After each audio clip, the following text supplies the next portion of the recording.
Hello students, welcome to knowledge academy. कैसे हैं आप सभी। आज का जो टॉपिक है वह कौटिल्य के प्रशासनिक व्यवस्था से संबंधित टॉपिक है और इसी के संबंध में हम डिस्कस करेंगे। यह topic ancient Indian political thought से संबंधित टॉपिक है। एग्जामिनेशंस में इससे संबंधित क्वेश्चंस आ जाते हैं, अतः इसके संबंध में हम देखेंगे। But first of all I would like to say that please like, subscribe, share and motivate channel for new updates. It will be beneficial for you. You are most welcome for your suggestions and comments for teaching learning perspective. Examinations में generally पूछ लिया जाता है कि कौटिल्य के प्रशासनिक व्यवस्था पर टिप्पणी लिखिए या कौटिल्य के प्रशासन संबंधी विचार कौन कौन से हैं। यूनिवर्सिटी एग्जामिनेशंस में भी इससे संबंधित क्वेश्चंस आ जाते हैं, तो आपका कंसेप्ट क्लियर होना चाहिए। स्टूडेंट्स, कौटिल्य का जो अर्थशास्त्र है वह वास्तव में पॉलिटिकल थिंकिंग का ही एक स्पेसिफिक सब्जेक्ट नहीं है या स्पेसिफिक बुक नहीं है, वरन प्रशासनिक व्यवस्था का भी एक महत्वपूर्ण ग्रंथ माना गया है। कौटिल्य स्वयं मौर्य साम्राज्य के प्रधानमंत्री थे। इसका मतलब ये हुआ कि उनके प्रशासनिक जो अनुभव थे वो बहुत वृहद थे और उन अनुभवों के आधार पर उन्होंने प्रशासनिक व्यवस्था के व्यवहारिक संचालन के संबंध में बड़े ही स्पष्ट और निश्चित विचार व्यक्त किए हैं। कौटिल्य ने अपने अनुभवों के आधार पर संपूर्ण प्रशासन को विभिन्न प्रकार के विभागों में विभक्त किया तथा राज्य के प्रमुख मंत्रियों, अमात्यों, विभागाध्यक्षों एवं विभिन्न अधिकारियों के मध्य संतुलन स्थापन की बात कही तथा इन्हें 18 भागों में विभाजित किया, जिसे अष्टादश तीर्थ की संज्ञा उन्होंने दी, या ये कहें कि कौटिल्य इसे अष्टादश तीर्थ कहते थे। कौटिल्य इस बात के पक्षधर थे कि अधिकारियों के कार्यकलापों की वास्तव में बड़ी स्ट्रिक्टली ऑब्जर्वेशन की जानी चाहिए, या ये कहें कि कठोर निगरानी की जानी चाहिए।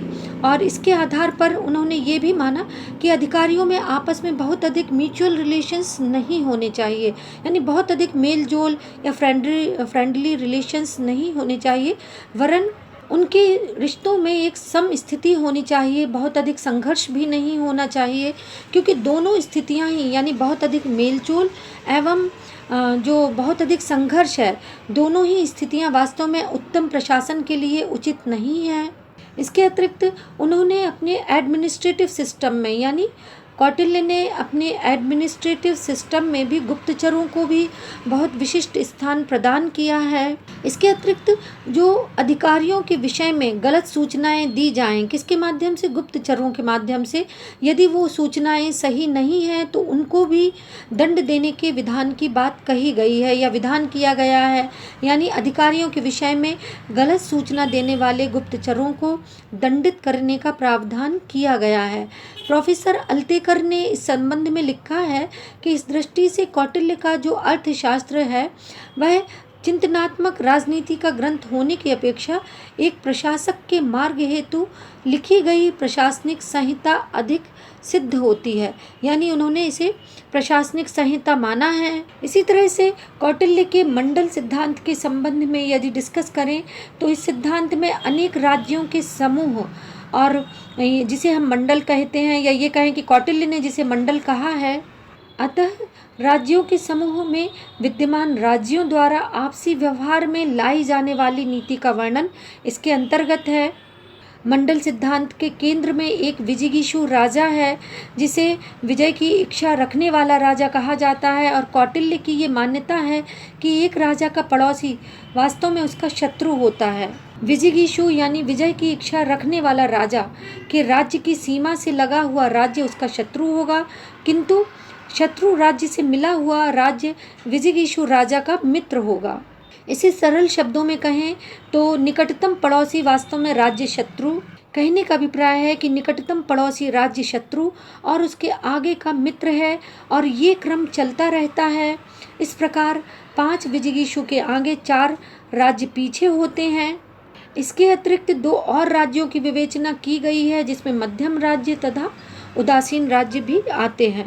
इसी तरह से कई बार ये क्वेश्चन उठता है कि कौटिल्य के द्वारा जो वर्णित राजा है वह वास्तव में क्या निरंकुश है या राजतंत्र का समर्थक है।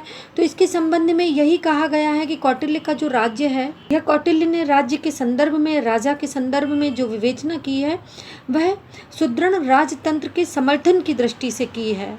वह अपने अर्थशास्त्र में राजा को सर्वोपरि स्थान प्रदान करते हैं तथा उसे सर्वोच्च कार्यपालिका तथा न्यायाधीश होने के संबंध में महत्वपूर्ण मानते हैं। यानी उसे एक मुख्य न्यायाधीश भी माना गया है और जो उसकी ऑब्जर्वेशन है वह बहुत पैनी होनी चाहिए।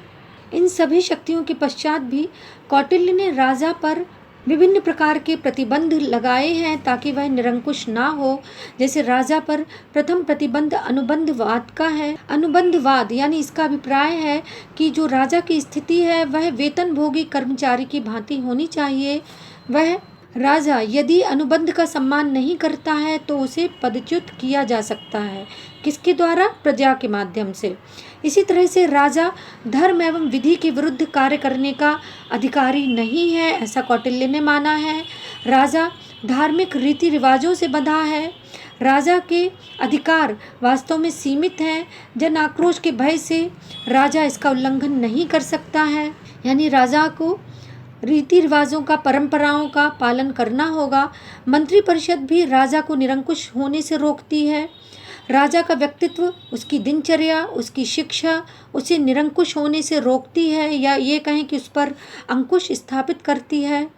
कई विद्वानों ने ऐसा माना है कि जो कौटिल्य का राजा है वह वास्तव में अत्याचारी नहीं हो सकता, चाहे वह कुछ बातों में स्वेच्छाचारी भले ही रहे, क्योंकि वह धर्मशास्त्र और नीति शास्त्र के सुनिश्चित नियमों का पालन करता है, उनके अधीन रहता है। अतः कौटिल्य के द्वारा विवेचित प्रशासनिक व्यवस्था, राजनीतिक व्यवस्था, कौटिल्य के मंडल सिद्धांत एवं निरंकुश शासक की स्थिति के संबंध में कुछ महत्वपूर्ण विचार थे। आशा है आपका कंसेप्ट क्लियर हुआ होगा। That's all for today. Please take care of yourself. Thank